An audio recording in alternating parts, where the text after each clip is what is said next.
उत्तर प्रदेश विधानसभा चुनाव 2027 के लिए पश्चिमी उत्तर प्रदेश को अगर 136 विधानसभा सीटों वाले राजनीतिक क्षेत्र के रूप में देखा जाए तो 2022 की तुलना में समाजवादी पार्टी कांग्रेस गठबंधन की स्थिति निश्चित रूप से बेहतर दिखाई देती है। लेकिन इसे अभी पश्चिमी यूपी में लहर कहना जल्दबाजी होगा।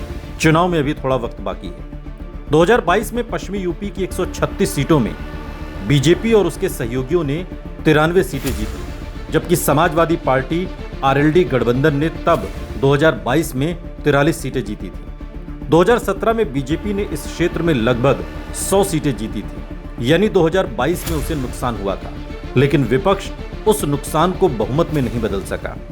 अब 2027 में सबसे बड़ा बदलाव यह है कि आरएलडी बीजेपी के साथ है, जबकि समाजवादी पार्टी के साथ कांग्रेस है। इसलिए 2022 के समाजवादी पार्टी आरएलडी आंकड़ों को सीधे 2027 पर लागू नहीं किया जा सकता। दूसरी तरफ 2024 लोकसभा चुनाव ने विपक्ष को बड़ा मनोवैज्ञानिक और चुनावी आधार दिया।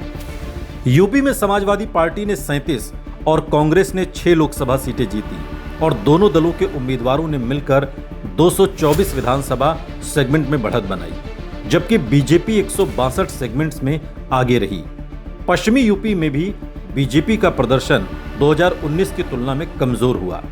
इसी आधार पर आकलन यह है कि यदि समाजवादी पार्टी कांग्रेस का वोट ट्रांसफर 2024 जैसा प्रभावी रहता है, बीएसपी और एएसपी का वोट बहुत ज्यादा विभाजित नहीं होता और एआईएमआईएम बड़े पैमाने पर मुस्लिम वोट नहीं काटती, तो गठबंधन पश्चिमी यूपी में 2022 के 43 के मुकाबले लगभग 65 से 70-80 सीटों तक भी पहुंच सकता है। जबकि बेहद अनुकूल परिस्थितियों में यानी मजबूत उम्मीदवार, सत्ता विरोधी माहौल, किसान मुद्दे, बेरोजगारी, दलित वोट का अतिरिक्त झुकाव और विपक्षी वोटों का व्यापक एकीकरण इस आंकड़े को बढ़ाकर 80 से 90 के पार भी पहुंचा सकता है। ये सीटों का सर्वेक्षण नहीं बल्कि वर्तमान चुनावी आंकड़ों के आधार पर एक संभावित तस्वीर है। सहारनपुर की 7 सीटों में बेहट और सहारनपुर देहात पहले से समाजवादी पार्टी के पास है। 2024 में कांग्रेस के इमरान मसूद ने बेहट और सहारनपुर देहात में मजबूत बढ़त बनाई। नकुड़ 2022 में सिर्फ 315 वोट से बीजेपी के पास गई। इसलिए बेहट, नकुड़, सहारनपुर नगर, सहारनपुर देहात और गंगोह गठबंधन के लिए प्रमुख मुकाबले वाली सीटें हैं, जबकि देवबंद और रामपुर मनिहारन अपेक्षाकृत कठिन है। 2022 के परिणामों में नकुल का अंतर 315, सहारनपुर नगर का 7434 और देवबंद का 7104 था। शामली की तीनों सीटों कैराना, थाना भवन और शामली समाजवादी पार्टी कांग्रेस के लिए बहुत महत्वपूर्ण है। 2022 में कैराना समाजवादी पार्टी ने, थाना भवन और शामली आरएलडी ने जीती थी, लेकिन अब आरएलडी बीजेपी के साथ है। इसलिए इन सीटों पर 2027 का मुकाबला 2022 से बिल्कुल अलग होगा। कैराना में मुस्लिम जाट गुर्जर समीकरण और 2024 में समाजवादी पार्टी की इकरा हसन की जीत विपक्ष को ताकत देती है, जबकि थाना भवन और शामली में बीजेपी आरएलडी का संयुक्त प्रभाव चुनौती बनेगा। मुजफ्फरनगर की 6 सीटों बुढ़ाना, चरथावल, पुरकाजी, मुजफ्फरनगर, सदर, खतौली और मीरापुर में समाजवादी पार्टी कांग्रेस के लिए बुढ़ाना, चरथावल, पुरकाजी और मीरापुर सबसे महत्वपूर्ण है। 2022 में बुढ़ाना, पुरकाजी और मीरापुर आरएलडी और चरथावल समाजवादी पार्टी ने जीती थी, जबकि बीजेपी ने सदर और खतौली सीट जीती। यहां असली सवाल जाट मुस्लिम वोट का है, क्योंकि आरएलडी के बीजेपी के साथ जाने से 2022 का सामाजिक गठजोड़ टूट गया है।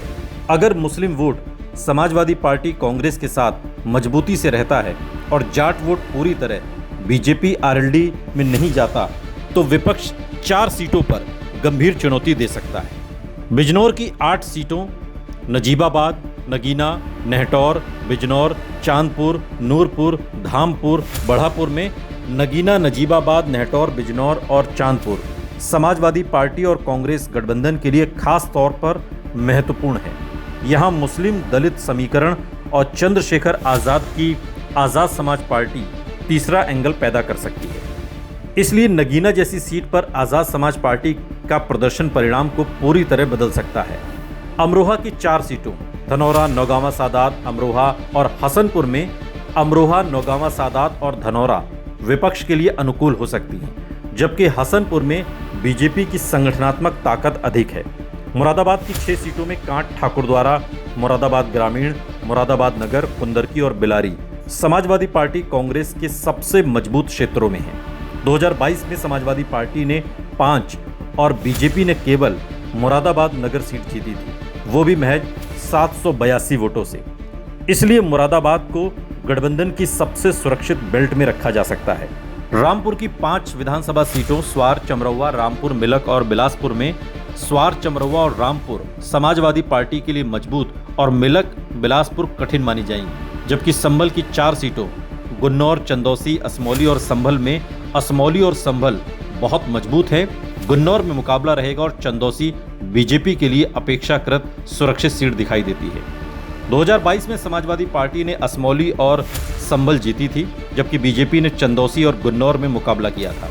मेरठ की 7 सीटों में सिवाल खास, सरदना, हस्तिनापुर, किठौर, मेरठ कैंट, मेरठ शहर और मेरठ दक्षिण में सरदना, किठौर और मेरठ शहर समाजवादी पार्टी कांग्रेस के मजबूत आधार वाली सीटें हैं। सिवाल खास में बीजेपी आरएलडी गठबंधन से मुकाबला कठिन होगा।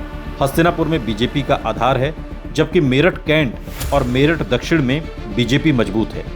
2002 में समाजवादी पार्टी ने सरदना, किठौर और मेरठ जीती थी। आरएलडी ने सिवाल खास और बीजेपी ने बाकी 3 सीटें जीती। बागपत की 3 सीटों में बड़ौत, छपरौली और बागपत में छपरौली आरएलडी की परंपरागत सीट होने के कारण अब बीजेपी आरएलडी गठबंधन के पास मजबूत रहेगी। बड़ौत और बागपत में समाजवादी पार्टी कांग्रेस मुकाबला बना सकते हैं, लेकिन यहां जाट वोट का बड़ा हिस्सा निर्णायक होगा। गाजियाबाद की 5 सीटों में लोनी, मुरादनगर, साहिबाबाद, गाजियाबाद और मोदीनगर में समाजवादी पार्टी कांग्रेस के लिए लोनी और मोदीनगर सबसे बेहतर अवसर है, जबकि साहिबाबाद, गाजियाबाद और मुरादनगर में बीजेपी का संगठनात्मक अंतर बहुत बड़ा है। 2002 में बीजेपी ने जिले की सभी 5 सीटें जीती थीं। हापुड़ की धौलाना, हापुड़ और गढ़मुक्तेश्वर में धौलाना और हापुड़ विपक्ष के लिए महत्वपूर्ण है, जबकि गढ़मुक्तेश्वर में बीजेपी को चुनौती देना कठिन होगा। गौतम बुद्ध नगर की नोएडा, दादरी और जेवर तीनों सीटें बीजेपी के मजबूत गढ़ हैं। समाजवादी पार्टी कांग्रेस के लिए यहां अधिकतम 1 सीट को त्रिकोणीय मुकाबले में बदलना संभव है। जीत की संभावना अभी सीमित है। बुलंदशहर की 7 सीटों सिकंदराबाद, बुलंदशहर, सियाना, अनूपशहर, डिबाई, शिकारपुर और खुर्जा में सिकंदराबाद, बुलंदशहर और सियाना सबसे ज्यादा प्रतिस्पर्धी हो सकती है, लेकिन बीजेपी का संगठन और गैर मुस्लिम ओबीसी वोट उसे बढ़त देते हैं। 2022 में जिले की सभी सीटें बीजेपी ने जीती थी। अलीगढ़ की 7 सीटों खैर, बरौली, अतरौली, छर्रा, कोल, अलीगढ़ शहर और इगलास में कोल और अलीगढ़ शहर विपक्ष के लिए सबसे ज्यादा प्रतिस्पर्धी है, जबकि खैर, अतरौली और बरौली में बीजेपी की स्थिति मजबूत है। हाथरस की 3 सीटों में हाथरस, सादाबाद और सिकंदराबाद में सादाबाद समाजवादी पार्टी और कांग्रेस के लिए सबसे अनुकूल और हाथरस और सिकंदराबाद कठिन है। मथुरा की 5 सीटों की बात करें, छाता, माठ, गोवर्धन, मथुरा और बलदेव में माठ और गोवर्धन में मुकाबला बनाया जा सकता है, लेकिन मथुरा शहर, बलदेव में बीजेपी का आधार मजबूत है। आगरा की 9 सीटों में एतमादपुर, आगरा कैंट, आगरा दक्षिण, आगरा उत्तर, आगरा ग्रामीण, फतेहपुर सीकरी, खैरागढ़, फतेहाबाद और बाह में समाजवादी पार्टी कांग्रेस के लिए एतमादपुर, आगरा ग्रामीण और बाह अपेक्षाकृत बेहतर अवसर है। लेकिन 2022 में बीजेपी ने आगरा मथुरा बेल्ट में लगभग क्लीन स्वीप किया था, जो इस बार मुश्किल है। पश्चिमी यूपी में बीजेपी की ये पुरानी ताकत अभी भी सबसे बड़ी बाधा है। फिरोजाबाद की 5 सीटों में टुंडला, जसराना, फिरोजाबाद, शिकोहाबाद और सिरसागंज में जसराना, शिकोहाबाद और सिरसागंज समाजवादी पार्टी के लिए प्रतिस्पर्धी है, जबकि टुंडला और फिरोजाबाद में बीजेपी को चुनौती कठिन होगी। एटा की 4 सीटों अलीगंज, एटा, मारहरा और जलेसर में अलीगंज एटा में मुकाबला बनाया जा सकता है, जबकि बीजेपी का ग्रामीण संगठन मजबूत है। मैनपुरी की 4 सीटें मैनपुरी, भोरेगांव, किशनी और करहल में समाजवादी पार्टी सबसे सुरक्षित बेल्ट में है। करहल तो विशेष रूप से समाजवादी पार्टी का मजबूत गढ़ है। बदायूं की 6 सीटों में बिसौली, सहसवान, बिलसी, बदायूं, शेखुपुर और दातागंज में सहसवान, बदायूं, बिसौली और शेखुपुर विपक्ष के लिए महत्वपूर्ण है। बरेली की 9 सीटों में बहेर, मीरगंज, भोजीपुरा, नवाबगंज, बरेली शहर, बरेली कैंट, आंवला, फरीदपुर और बिथनी चैनपुर में, भोजीपुरा, नवाबगंज और बरेली शहर में समाजवादी पार्टी कांग्रेस मुकाबला बना सकती है, जबकि बरेली कैंट में बिथरी चैनपुर बीजेपी के मजबूत क्षेत्र हैं। पीलीभीत की 4 सीटों पीलीभीत, बरेखड़ा, पूरनपुर और बीसलपुर में पूरनपुर विपक्ष के लिए अपेक्षाकृत बेहतर, बाकी 3 बीजेपी के लिए कठिन प्रतिद्वंदी है। शाहजहांपुर की 6 सीटें कटरा, जलालाबाद, तिलहर, पुवाया, शाहजहांपुर और ददरौल में जलालाबाद और तिलहर पर विपक्ष चुनौती खड़ी कर सकता है, जबकि पुवाया और शाहजहांपुर में बीजेपी मजबूत है। अंत में फर्रुखाबाद की 3 सीटें फर्रुखाबाद, कायमगंज और अमृतपुर और कन्नौज की 3 सीटें छिबरामऊ, तिरवा और कन्नौज सीटों पर कन्नौज और तिरवा समाजवादी पार्टी कांग्रेस के लिए बेहतर हैं, जबकि फर्रुखाबाद, छिबरामऊ में बीजेपी का मुकाबला मजबूत है। इस पूरे आकलन में सबसे बड़ा निष्कर्ष ये है कि समाजवादी पार्टी कांग्रेस की असली बढ़त उन सीटों पर है जहां 2022 में समाजवादी पार्टी और आरएलडी उम्मीदवार जीते थे। 2022 में बीजेपी बहुत कम अंतर से जीती थी, वो सीटें भी समाजवादी पार्टी और कांग्रेस गठबंधन इस बार मेहनत के साथ लड़ने की तैयारी में है। 2024 के लोकसभा चुनाव में इंडिया गठबंधन के उम्मीदवार ने विधानसभा सेगमेंट में जहां जहां आगे रहे, वो सीटें भी समाजवादी पार्टी कांग्रेस गठबंधन को बढ़त दे रही हैं। 2024 में सपा ने यूपी में 184 विधानसभा सेगमेंट में बढ़त बनाई थी और कांग्रेस ने 39। इससे ये स्पष्ट हुआ कि 2022 की तुलना में विपक्ष का भौगोलिक विस्तार हुआ है। लेकिन 2027 में आरएलडी का बीजेपी के साथ होना, बीएसपी, एएसपी, एआईएमआईएम का प्रदर्शन और कांग्रेस समाजवादी पार्टी के वोट ट्रांसफर की वास्तविकता निर्णायक होगी। आकलन ये है कि पिछले विधानसभा चुनाव में 43 के मुकाबले इस बार समाजवादी पार्टी कांग्रेस गठबंधन 70 से 80 सीटें जीत सकता है।